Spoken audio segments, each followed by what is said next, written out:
Hello everybody, আবার ফিরে এসেছি আমি পার্ট 2 নিয়ে। একটু বেশি দেরি হয়ে গেছে। দেখতে পাচ্ছ আমি 3টে কার্ডবোর্ড কেটে রেখেছি। তো এখানে আমি 3টে কার্ডবোর্ডকে একসাথে জুড়িয়ে দেবো। ওপরে কার্ডবোর্ডটাকে অবশ্যই আমি কাটবো, এমনি রাখবো না। নিচের কার্ডবোর্ডটাকেও আমি কেটে একই পজিশনে জুড়িয়ে দেবো। আর ঠাকুরটা আমার এক চালা হবে, যেটা তোমরা বুঝতেই পারছো দেখে। এই দুটোর মধ্যে ভালো করে টেপ দিয়ে অ্যাটাচ করে নেবো কেটে। দেখো এবার আমি ঠাকুরগুলোর বডিটা ব্ল্যাক করেছি কেন, তোমরা ওটা পরে বুঝতে পারবে। কিন্তু তার আগে বলে দিই, এবার এইভাবে আমি ঠাকুরটা সাজাবো। সিংহটা আমি লাস্টে ড্র করবো, এখন অব্দি ড্র করিনি।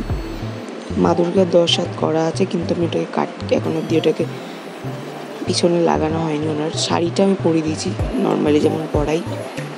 আর এই দেখো আমি কার্ডবোর্ড দুটোকে জুড়ে নিয়ে তলার কার্ডবোর্ডটাকেও ভালো করে স্ট্রংলি অ্যাটাচ করে দিচ্ছি। আর মাঝখানে একটা এই ধূপকাঠির ভেতরে রোলগুলো ইউজ করেছি, যাতে এটা আমি এখানে পার্ট 2টা এইটুকুই আমি রাখছি। পার্ট 3টাতে আমি পুরো ঠাকুরটা আবার কন্টিনিউ করবো। বাই।